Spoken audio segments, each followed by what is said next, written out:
안녕하세요. 부동산 개발 관련 법령 세 번째 시간입니다. 여러분 다 이 수많은 법령 다 경험하셨고 많은 지식을 갖고 계시겠습니다. 그래서 저는 최근에 개정되거나 아니면 전체적으로 한번 정리해보는 그런 역할을 하도록 하겠습니다. 첫 번째 시간에는 민원 해결 관련법이었고요. 두 번째 시간에는 국토계 국가계획 관련법이었습니다. 이번 시간은 도시계획과 농촌 관련법, 농촌지원법을 보도록 하겠습니다. 다음 시간에는 이제 종합적인 인허가 관련법이 되겠습니다. 도시계획과 농촌개발법은 도시계획 관련법, 제일 또 사실은 중요한 거죠. 국토계획법에 의한 도시군 관리계획이 들어있는 법이니까 말입니다. 도시계획 관련법, 그리고 두 번째는 도시개발, 도시재개발 관련법, 그리고 농촌개발, 농촌재개발 관련법입니다. 도시계획 관련법은 국토계획법과 도시계획시설주택법 등 정리해 보도록 하겠습니다. 첫 번째는 국토계획법은 2003년 1월 1일 시행됐죠. 그 전에는 도시지역은 도시계획법, 비도시지역은 국토이용관리법으로 운영해 왔으나 국토 난개발 문제가 대두되고, 그래서 비도시지역도 도시관리계획을 수립하는 국토계획법이 시행됐지만 실제 현실은 비도시지역에는 도시관리계획을 거의 적용 못하고 있는 현실이죠. 자, 도시관리계획, 그러니까 도시군 관리계획은 용도지역제, 지구단위기획제, 계획제, 개발행위허가제 등으로 토지 형질 변경에 대한 제한이 있고, 그 위에 형질 변경된 대지 위에 건축법과 주택법의 건축물 규제를 통한 효율적 개발을 유도하는 것으로 도시군 관리계획은 광역도시계획과 도시기본계획에 부합되게 입안하도록 하고 있습니다. 그러니까 광역도시계획과 도시군 기본계획은 국민의 사유재산권을 직접 제한하지 않지만 도시군 관리계획은 광역도시계획과 도시군 기본계획에 부합되게 만들어져야 된다는 것이죠. 국토계획법에 의한 중요한 내용은 국토부 훈령에 있습니다. 국토계획법에도 있지만 구체적인 내용은 국토부 훈령에 있다는 거죠. 자, 그래서 국토계획법의 지침, 어떤 지침이 있는지 대표적인 것 몇 가지만 보도록 하겠습니다. 첫 번째, 도시군관리계획의 상위계획에 도시기본계획과 광역도시계획이 있다고 그랬죠. 광역도시계획 수립 지침이 있습니다. 그래서 그 수립 지침에 근거해서 광역도시계획이 만들어지기 때문에 광역도시계획을 보면 될 것이나 필요하신 분들은 수립 지침까지 또 봐야 되겠죠. 그리고 도시군 기본계획 수립 지침은 봐야 하는 이유는 도시군 기본계획에 의해서 도시군 관리계획의 변경이 가능할 수 있는 사업, 도시개발법에서 용도지역 변경을 통해서 아파트를 지어야 되겠다, 자연녹지 지역에서 뭐 이런 경우에는 도시군 기본계획에 맞아야만 가능하기 때문에 도시군 기본계획을 봐야 하는데, 도시군 기본계획을 제대로 읽으려면 수립 지침을 또 알아야 되는 것이거든요. 그래서 여러분은 전문가시니까 이런 지침들을 활용해서 보시면 될 것이고, 다음에 이제 도시군 관리계획 수립 지침이 있습니다. 이게 양도 제일 많고 사실은 이제 우리가 꼭 알아야 될 내용이기도 하죠. 그리고 지구단위 계획을 수립을 하게 되면 지구단위 계획 수립 지침이 별도로 있죠. 도시군 관리계획 수립 지침에는 이제 용도지역제 같은 것들이 들어있는 거고요. 지구단위 계획 수립 지침은 개발행위허가 면적 이상을 개발할 때는 지구단위 계획을 수립해야 된다는 거죠. 그리고 성장관리방안 수립 지침이 있습니다. 이제 이 성장관리방안이 성장관리계획으로 용어가 바뀌었죠. 그래서 옛날에 이종 지구단위 계획을 수립해야 되는 녹지지역이나 비도시지역의 개발 압력이 개발 수요가 증가했을 때를 대비해서 성장관리계획을 만들도록 되어 있습니다. 그래서 성장관리계획 수립 지침을 또 참고할 필요가 있고요. 그리고 이미 성장관리계획이 지정되어 있다면 그 기준에 맞게 개발을 해야 되기 때문에 우리는 그런 것도 알고 있어야 되죠. 그 다음에 개발행위허가 운영 지침은 개발행위허가를 받으려는 입장에서는 반드시 알아야 될 내용이고, 또 여러분처럼 실제로 집 공사를 진행하는 입장에서도 혹시 중간에 변경을 해야 되는 상황이 있을 때는 개발행위허가 운영 지침을 알아야 변경이 용이할 것입니다. 그 다음에 이제 국토계획법 지침에는 개발제한구역 조정을 위한 도시군 관리계획 변경안 수립 지침. 그러니까 개발제한구역이 해제되거나 조정되거나 뭐 이렇게 할 때는 이게 이제 지자체장이 단독으로 하는 게 아니고 도시군 관리계획을 변경안을 수립해서 국토부 장관 승인을 받아야 되는 입장이기 때문에 개발제한구역은요. 그래서 그런 수립 지침이 있고요. 토지의 적성평가에 관한 지침, 이게 가장 중요하지만 사실상 이제 옛날에는 계획관리, 생산관리, 보존관리를 구분하기 위해서 관리적이 나눠지기 전에는 이 적성평가에 관한 지침이 굉장히 많이 활용됐지만 지금 이제 어떤 경우냐, 보존 목적의 토지를 개발할 때 토지의 적성평가에 대해서 개발이 가능한지 아닌지를 판단하는 그런 지침이기 때문에 비도시적의 토지를 개발하는 입장, 보존 목적의 토지를 개발하는 입장에서는 굉장히 중요한 지침이 될 것입니다. 입지규제 최소구역의 지정 지침, 뭐 이런 건 도시지역 개발할 때 필요한 지침일 거고요.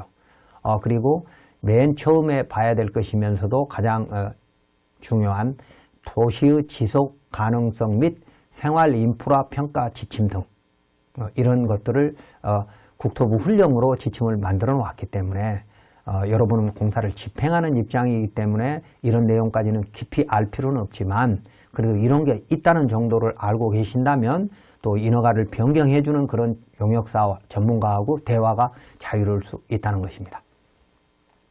자, 이런 모든 계획들을 우리가 도시계획들을 정리를 해가지고 국토를 효율적으로 이용하면서 사유재산권도 최대한 보장받으려면 국토이용 4단계를 알아야 됩니다. 국토이용 4단계는 헌법 122조에 의한 국토 효율적 이용을 근거로 한 단계입니다. 첫 번째 단계는 국토를 효율적으로 이용하려면 국토이용 계획을 먼저 세워야 된다. 그 계획은 앞 시간에 봤던 국토 국가계획에서부터 시작해서 지금 공부하는 도시계획까지입니다. 이런 행정계획을 미리 수립하는 걸 보고 우리는 선계획 후 개발이라고 말하죠. 두 번째 단계는 용도지역제입니다. 우리나라 모든 토지는 아직 미분류된 것도 조금 있습니다만 21가지 용도지역으로 전부 나누어져 있습니다. 국토가 전체가 10만 6천 제곱킬로미터인데 그곳은 21가지 용도지역으로 전부 구분이 되어 있다는 것이죠. 그리고 용도지역, 용도구역으로 지정이 되어 있습니다. 그래서 그 용도지역제를 이해를 해야만이 국토이용이 어떻게 되고 또 내 재산권이 어떻게 된다라는 걸 알 수 있을 뿐만 아니라 여러분은 전문가니까 부동산의 가치 분석 및 컨설팅을 또 해 주셔야 되잖아요. 그럴 때 이제 2단계는 용도지역제가 있구나. 이런 정도는 알고 계셨으면 좋겠고요. 그 다음에 이제 용도지구는 10개, 20개로 세분화되어 있고 용도구역은 개발제한구역, 도시자연공원구역, 시가와 조정구역, 수산자원보호구역, 입지규제 최소구역이 있습니다. 그 다음에 이제 국토이용 3단계는 국토개발체계입니다. 그러니까 계획을 세우고 용도지역제로 정해진 범위 내에서 용도지역 내에 행위 제한이 이제 법에 있었잖아요. 국토계획법에 주거지역에는 뭐뭐뭐 할 수 있다. 또는 뭐 계획관리지역에 뭐뭐는 못한다. 그 외에는 해도 좋다. 뭐 이런 규정들이 있는 게 용도지역제인데, 자, 그러면 용도지역제 범위 내에서 실제 개발은 어떻게 할 거냐? 대규모 개발은 지구 지정을 해야 되고요. 중규모 개발은 지구 단위 계획을 수립해야 하고, 소규모 개발은 개발행위 허가를 받아서 개발을 해 가는 것이죠. 이래서 우리는 국토이용 3단계 또는 4단계. 네 번째는 수도권에만 있기 때문에 수도권이 아닌 지역은 이렇게 3단계 개발을 하는 거죠. 국토계획과 도시계획이 수립이 어떻게 됐고 용도지역은 어떻게 돼 있으며 그거에 대해서 이번 토지는 지구 단위 계획을 수립해야 될 중규모 대상이냐 개발행위 허가의 소규모 대상이냐 이런 것들을 알아서 그에 필요한 개발행위 허가 및 협의될 수 있는 여러 가지 허가들을 복합적으로 허가를 받아야만이 여러분이 시공할 수 있는 입장이 된다는 겁니다. 그 다음에 이제 4단계 수도권 정비 계획이 있습니다. 수도권 3개 권역 행위 제한은 앞에서 보고 뒤에서 또 보도록 하겠습니다. 첫 번째, 국토이용 계획 체계란 이런 거죠. 위에 국토기본법에 의한 국토종합계획과 도종합계획이 있고 그리고 시군종합계획도 국토기본법에 있는데 시군종합계획은 곧 도시계획이라 그랬죠. 그래서 그건 국토계획법에 국토기본법에 구체적으로 돼 있지 않고 국토계획법에서 도시군기본계획과 도시군관리계획으로 정해져 있다는 겁니다. 그런데 국토계획법을 보면 광역도시계획이 상위계획이다 이렇게 돼 있습니다. 그래서 국토종합계획은 국토장기비전, 그리고 도종합계획은 도장기비전, 그리고 시군종합계획은 시군장기비전이죠. 그 위에 광역도시계획이 있기 때문에 그 행위제한도 받아야 된다라는 얘기고요. 그 다음에 도시군관리계획이라고 하는 것은 용도지역 설정이 제일 중요한 거죠. 21개 용도지역으로 나누는 도시군관리계획, 그리고 뭐 도시계획 시설들이 있게 되죠. 그 다음에 오른쪽으로 보면 지역계획이 있습니다. 국토종합계획에 근거로 해서 수도권 정비계획, 지역 개발계획, 그리고 해안권 발전계획 등이 있죠. 그 다음에 이제 부분별 계획이 있는데 국가기관망, 주택수자원, 환경, 문화관광, 정보통신, 공업배치 등 정부 각 중앙행정부에서 나름대로 전국적으로 10년, 20년 단위의 중장기 계획을 수립해서 진행하려고 하는 그런 행정계획들입니다. 다음 2단계 용도지역제를 보면 용도지역은 국토가 10만 6천 제곱킬로미터인데 그 중에 농림지역이 46.4%, 약 절반이 농림지역입니다. 근데 농림지역은 일반 개발이 안 되잖아요. 농업인만 제한적으로 개발이 되는 거고 원칙적으로 보존 목적의 토지입니다. 그리고 자연환경 보존지역이 11.2%, 자연환경 보존지역도 원칙적으로 개발이 안 되지만 뭐 어업인이라든지 농업인이라든지 관광 목적이라든지 아주 특수한 경우에는 그 개별법에 의해서 자연환경 보존지역도 개발은 일부 가능하죠. 그 다음에 이제 도시지역이 있는데 16.7%입니다. 도시지역이. 그리고 관리지역은 25%, 그러니까 국토의 4분의 1 정도가 관리지역인 거죠. 그렇다면 이제 관리지역에는 계획관리, 생산관리, 보존관리로 나누어져서 개발할 수 있는 것이 이제 한정이 있게 되는데, 자, 개발, 인구와 산업 집중을 위해서 개발할 수 있는 도시지역이 국토의 16%, 그러니까 약 6분의 1 정도 되죠. 그런데 도시지역은 다시 주상공록으로 바뀝니다. 주거지역, 상업지역, 공업지역이 국토의 약 4% 정도입니다. 그리고 녹지지역이 국토의 12%. 그러니까 인구와 산업이 집중되어 있는 것이 주상공이잖아요. 주거상업공업지역이 국토의 4%밖에 안 되니까 나머지 96%는 사실상 건축물이 없는, 뭐 있어도 아주 드물게 있는 이제 그런 토지가 되겠습니다. 그래서 이렇게 국토 효율적 이용을 위해서 국토계획법에서 용도지역제를 시행하고 있다. 자, 그래서 용도지역제는 국토계획법에 의해서 크게 4가지, 그리고 9가지로 세분되고 21가지로 세분돼서 용도지역이 있는데, 국토계획법에는 21가지 용도지역인데 다른 법률에 100여 가지 법률에 311가지 용도지역이 있다는 겁니다.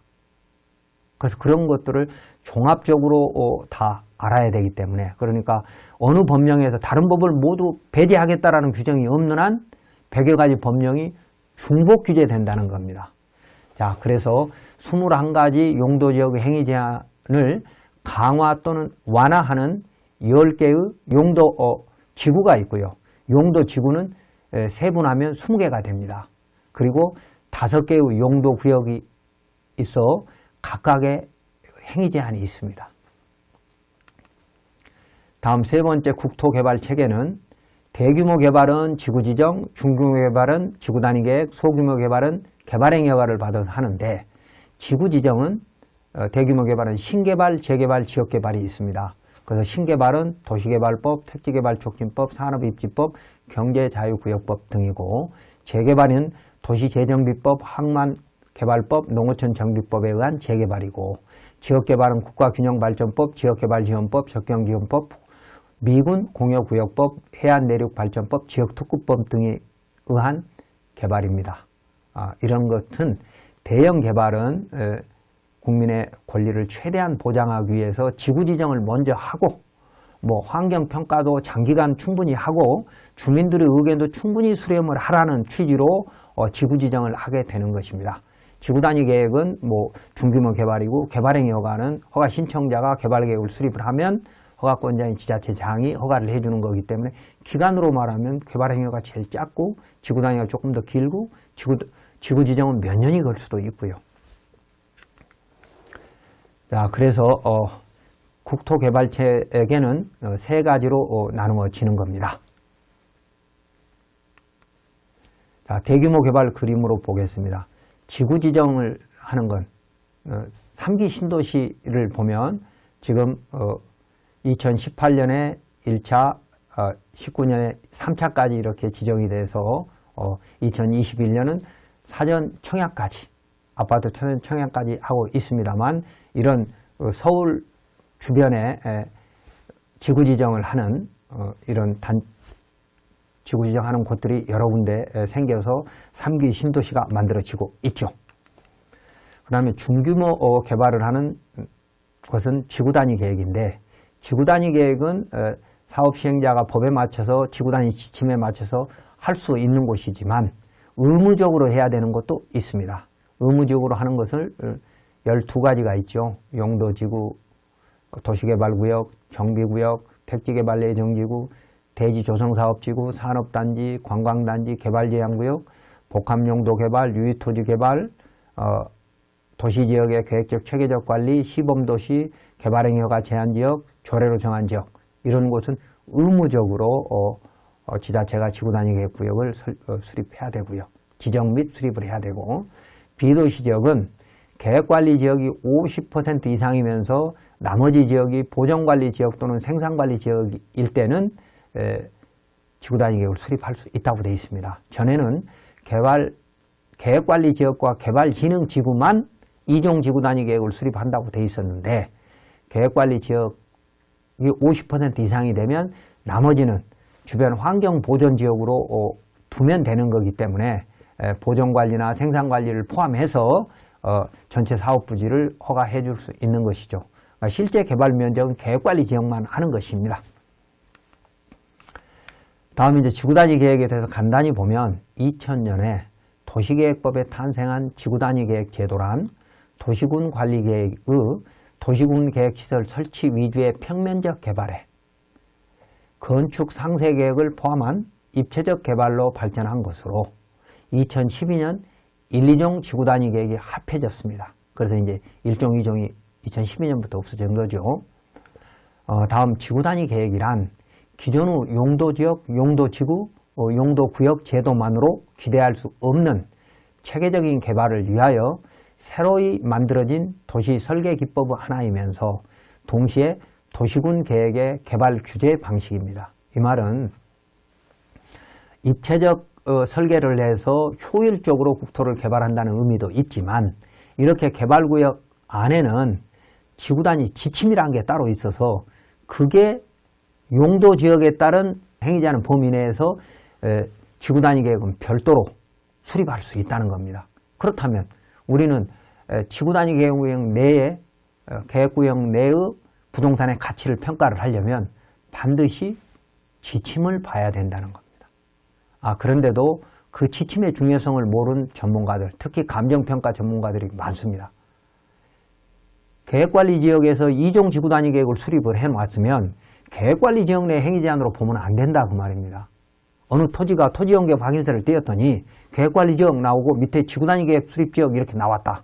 그러면 계획관리지역 행위제한은 무시하고 지구단위 계획 민간 지침을 들여다보고 이 땅은 민간 지침에 의해서 상업용도구나, 이 땅은 뭐 주택용도구나, 이렇게 구분을 해야 되는데 계획관리지역 용도지역만 보면서 대로변에 붙어 있으니까 이건 가치가 높은 땅, 이렇게 감정평가를 해서는 안 된다는 겁니다. 여러분도 전문가니까 마찬가지입니다. 행위 제한이 그 지침에 있다는 거죠. 지구단위 계획을 통한 용도지역 변경은 도시지역 내 변경과 복합용도개발지역, 유휴 대규모 시설 이전 부진의 변경 등인데, 비도시지역은 지구단위 계획으로 용도지역 변경을 못합니다. 개별법으로만 가능할 수 있다는 것이죠.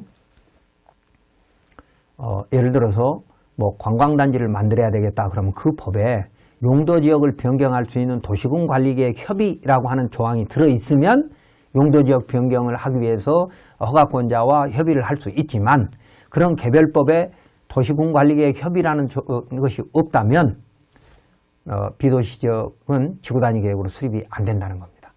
도시지역 내 변경은 용도지역 상향이라든지 종상향 이런 것들은 지구단위로도 가능할 수 있다. 다음 성장관리계획이 있습니다. 이게 2021년 법에 도입된 거고, 실은 2013년부터 국토계획법에 있었습니다. 근데 법률적 근거가 약하다 보니까 강제성이 떨어져서 2021년 아예 법에 성장관리계획으로 승격된 거죠. 자, 도시군 계획시설이 설치되지 않은 녹지지역과 비도시지역에 개발 수요가 몰리게 되면 난개발이 될 건 뻔하잖아요. 그래서 그런 곳은 미리 성장관리계획 구역으로 지정을 해가지고 녹지지역과 비도시지역 중에 개발 수요가 몰릴 만한 곳, 뭐 대부분 뭐 녹지지역하고, 그러니까 자연녹지, 생산녹지와 또 그리고 계획관리지역이겠죠. 그런 쪽에는 개발 수요가 몰릴 것이 예상되는 곳은 성장관리계획 구역으로 지정을 해서 개발행위 허가로 인한 난개발 방지할 목적으로 2013년에 국토계획법에 도입된 성장관리지역의 성장관리 방안이 2021년에는 성장관리계획 구역으로 진화한 것이죠. 성장관리계획 구역은 도시지역 또는 지구단위계획 수준보다는 낮지만, 수립 지침에 보면 이제 그 여러 가지 행위 제한이 좀 낮지만, 도로, 공원 등 기반시설의 배치 및 규모, 건축물의 용도 제한 및 건폐율 용적률, 경관계획 규제가 포함되어 있는 녹지 및 비도시 지역의 도시군 관리 계획입니다. 그 전에는 개발행위 허가로 또는 뭐 산지조정 허가 기준 이렇게 해서 개발해 줄 수 있었는데, 이제는 성장 관리 계획 구역으로 지정이 되면 지자체장이 지정할 수 있습니다. 물론 성장 관리 계획을 면밀하게 잘 세워서 지정을 해야 되지만, 그렇게 지정을 하게 되면 이제 행위 제한이 사실상 굉장히 강해져 버린다 이겁니다. 그래서 이제 자연 녹지나 계획관리 지역도 옛날처럼 우물우물 이렇게 개발할 수 없도록 바뀌었다는 겁니다. 그래서 성장관리계획 구역인지 아닌지를 우리는 확인을 하면서 부동산 가치를 분석해야 할 겁니다. 이런 구역의 지정권자는 시정군수이고, 세종시의 행복도시 주변과 수도권의 일부에는 수년 전부터 이런 계획이 수립돼 있었습니다. 자, 그리고 세 번째는 소규모 개발행위 허가입니다. 소규모 개발은 개발행위 허가 또는 농지 산지조정 허가로 시행되는데, 개발행위 허가란 별도의 행정계획 없이 개인이 만든 개발계획을 검토하여 허가청이 개발용지로 변경해주는 종합 절차입니다. 개발행위 허가 제도를 전국토를 대상으로 하고 일정한 경우 도시기원의 심의를 받도록 한 것입니다. 개발행위 허가는 대부분 도시계획 심의를 받도록 돼 있죠. 구체적인 개발행위 허가 기준은 국토계획법 시행령 별표 4와 도시계획 조례 및 개발행위가 운영 지침에 규정되어 있습니다. 좀 복잡하고 양이 많으니까 생략하도록 하겠습니다. 여러분은 전문가니까 다음에 필요하시면 별표 4 및 운영 지침을 확인하시기 바랍니다. 다음 이제 마지막 수도권 정비계획법입니다. 그래서 국토 효율적 이용 4단계 중에 수도권 정비계획은 3개 권역이 있다고 했습니다. 간단히 말씀을 드리면 대규모 개발 사업이거나 인구 집중 유발 시설은 총량 규제를 하겠다. 그리고 과밀 억제권은 아예 설치 못하고 성장관리권역에는 총량 규제를 하겠다는 겁니다. 다음 이제 개발제한구역법이 있죠. 개발제한구역은 국토계획법에 의한 5개 용도구역의 하나로서 도시의 무질서한 확산을 방지하고 자연환경을 보존하여 도시민의 건전한 생활환경을 확보하기 위하여 도시개발을 제한할 필요가 있는 곳에 도시군관리계획으로 결정하는 겁니다. 개발제한구역법은 2000년 헌법 불합치 결정으로 도시계획법에서 분리 제정된 법으로, 그러니까 국토계획법에 들어있었던 거죠, 원래 개발제한구역이. 그런데 분리했다는 것이죠. 그 구역 내에 거주자 및 소유자의 재산권을 보호하기 위한 행위 제한 완화와 공익사업을 위한 제한적 개발만이 허용되고 있습니다. 그러니까 개발제한구역 내에는 원칙적으로 사익적 개발은 안 된다. 다만 거주자 및 소유자의 재산권을 보호하기 위한 조금 완화된 규정이 있을 뿐이다. 개발제한구역은 1971년부터 77년도에 전국 14개 중소 대도시권에 일방적으로 국가가 지정했던 것이나 2000년도에 7개 중소도시는 전면 해제했고 나머지도 공익적 개발을 위해서는 많이 풀어가고 있죠. 그래서 주택개발이 심각한 데는 기업 임대주택을 할 경우 8년 임대주택을 만들 때는 개발제한구역에도 할 수 있도록 그렇게 법을 개정한 것이죠.